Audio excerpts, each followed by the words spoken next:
আজকে বেলার দিকটা করে আমাদের এখানে এই শিবলিঙ্গ বিক্রি করতে এসেছিল। তো পাথর বাটি ছিল, শিবলিঙ্গ আর ষাঁড় একসাথে নেওয়া যাবে, এমনকি আলাদা আলাদাও নেওয়া যাবে। তো আমার মা ডেকে এনেছিল এইখানে, যেহেতু আমাদের নেবার ছিল।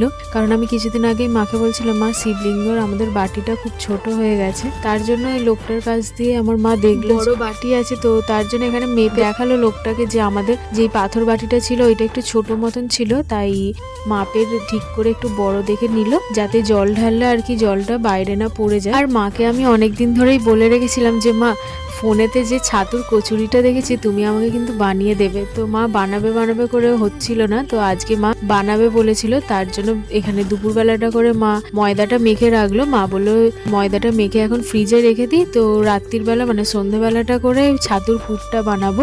মা ছাতুর পুরটা বানিয়ে নিল আর ময়দাটা বের করে একটু মেখে নিল। তারপরে মা যে ময়দার লেচি বানিয়েছিল, ওই লেচির মধ্যে ছাতুর পুরটা আমি আর মা মিলে দিয়ে দিলাম। এখানে মা উনুন জ্বালিয়ে সন্ধ্যেবেলাটা করে এই যে রান্নাটা আর কি উনুন জ্বালিয়ে করছিল।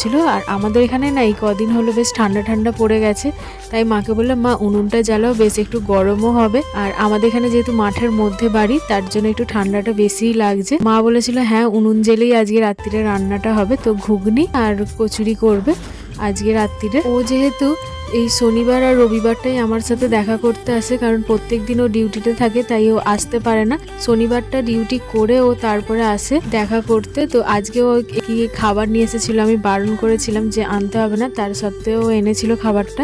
তারপরে এখানে মায়ের খাবার হয়ে যেতে আমি ওকে বলেছিলাম যে তুমি আজকে এখানে খেয়ে যাবে।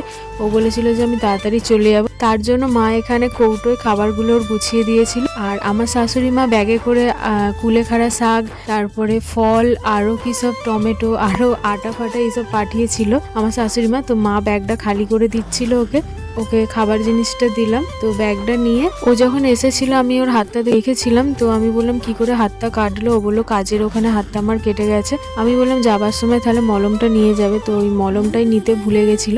যাবার সময় আমার মনে পড়তে আবার কাটার মলমটা ওকে দিলাম, তো নিয়ে এই যে বাড়ি চলে যাচ্ছে।